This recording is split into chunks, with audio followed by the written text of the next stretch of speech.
eu sou Raf Gore e hoje iremos falar sobre a impossibilidade do cálculo econômico no socialismo. Houve por muito tempo um fervoroso debate se o socialismo era economicamente viável ou não.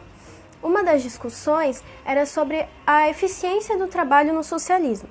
Preconiza-se que no socialismo todo o trabalho tenha a mesma remuneração, ou seja, o trabalho de um engenheiro civil terá a mesma remuneração de um pedreiro.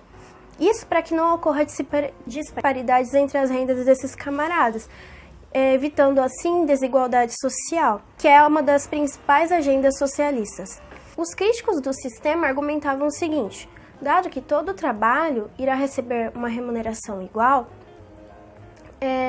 a população se sentiria desmotivada a se empenhar em trabalhar em ofícios que exijam mais trabalho, em ofícios que exigem um maior estudo, uma maior prática, um maior desempenho. Afinal, se eu for um gari ou um astronauta, eu não receberei o mesmo? Assim, teríamos uma grande deficiência na divisão do trabalho e na distribuição da mão de obra. A tão alegada eficiência do socialismo seria ruída. Os socialistas respondiam que depois de ocorrida a Revolução do Proletariado, o homem se desvencilharia deste pensamento capitalista. Não almejaríamos mais os nossos interesses pessoais. O homem seria renovado e tenderia a sobrepor o interesse da comuna a seus interesses pessoais egoísticos. Em 1920, Mises, um profícuo crítico do sistema socialista, não se rendeu a essas discussões rudimentares e limitadas. Na realidade, ele procurou demonstrar a impossibilidade da existência do socialismo com a seguinte tese: é impossível a alocação racional de recursos em uma economia socialista, pois essa é incapaz de exercer cálculo econômico de forma satisfatória.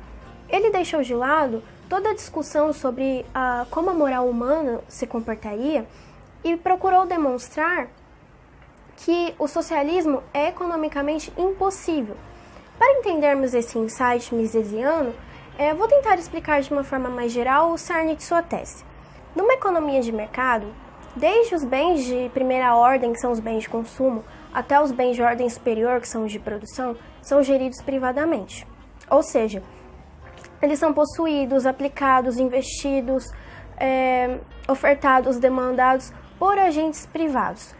E são eles os capitalistas, os empreendedores, os empregados, os consumidores. E este sistema só é possível porque nós temos um sistema de trocas indiretas que é intermediado pela moeda. Quando uma economia opera sob trocas indiretas, ou seja, ao invés de eu trocar o meu produto pelo seu produto, nós usamos a moeda como intermédio. Quando isso acontece, nós temos o fenômeno dos preços. E os preços possibilitam o cálculo econômico numa sociedade, num livre mercado. Os preços são um miraculoso resultado do qual o conhecimento fragmentado socialmente dos anseios dos indivíduos, da demanda, do estoque presente na sociedade são condensados. Todo o passado daquele produto está ali presente naquele preço, desde toda a matéria-prima utilizada, os insumos, a mão de obra, o capital investido, a tecnologia, a embalagem, o transporte, o lucro, tudo está ali condensado. E todo esse aglomerado de informações se manifestam na forma de preço. Para você entender melhor, com mais clareza, eu sugiro que assistam esses 2 vídeos do canal Portal Libertarianismo sobre o quão complexo é o mercado e como os preços sabem o que você não sabe. É justamente por causa dos preços que os empreendedores são capazes de ministrar o cálculo dos preços.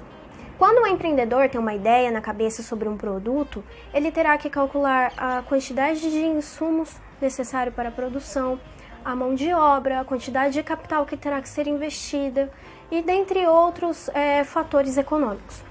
Tudo isso num espaço de tempo contado do momento em que ele usa desses artifícios até o momento em que o produto estará disponível para ser adquirido. Numa economia livre, todos esses artifícios terão um preço estipulado pelo processo natural do mercado.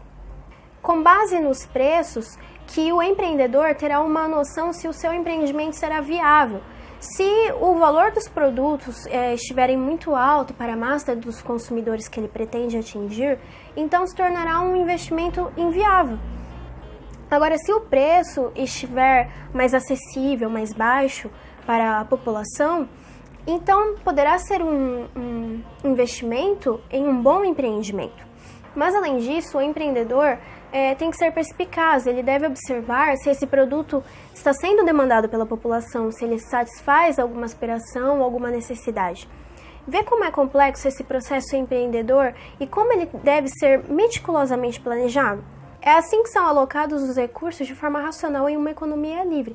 E você deve estar atento para entender o porquê uma economia completamente estatizada seria incapaz de efetuar o cálculo econômico de uma forma racional.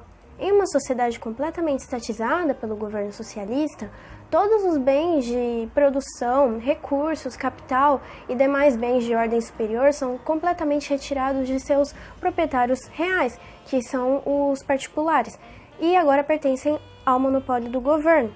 E estes agora têm o monopólio de produção de todo e qualquer bem na sociedade. Sendo que agora todos os bens de consumo são distribuídos igualmente na sociedade e não mais adquiridos no mercado com a moeda, não há mais trocas voluntárias. E sem as trocas voluntárias não há preço. E sem o preço não é possível conceber o cálculo econômico. Por conseguinte, o governo ele não consegue calcular o custo de produção, porque ele não possui preço.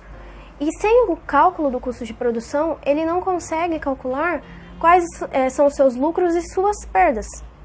Portanto, não há maneira de estimar a demanda dos consumidores e alocar os recursos de uma forma racional. Segundo Mises, há 3 condições básicas para que o cálculo econômico seja possível. Primeiro, privatização de todos os estágios dos bens, incluindo os bens de capital. Segundo, liberdade de trocas entre todos os bens e serviços. E terceiro, uma moeda resistente, uma moeda cujo valor independa da influência de controles políticos. O socialismo em si já solapa esses 3 princípios. Ou seja, resumindo tudo, os preços são de extrema necessidade para que ocorra o tal do cálculo econômico. E ele contém informações essenciais para os gerenciadores de recursos, para que eles entendam onde os recursos devem ser alocados de forma mais sábia, e se é uma coisa rentável ou não, e se esses recursos devem ser alocados para outro empreendimento ou devem ser poupados. Não é uma questão de bondade ou inteligência daquele que gere os recursos.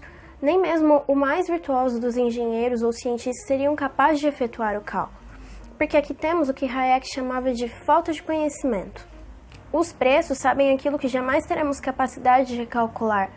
Nem mesmo o homem socialista, que sobrepõe os interesses da comuna sobre o seu, ou os dirigentes socialistas mais bem-intencionados e fiéis aos seus ideais, e abundantes sociedades seriam capazes de remediar isso.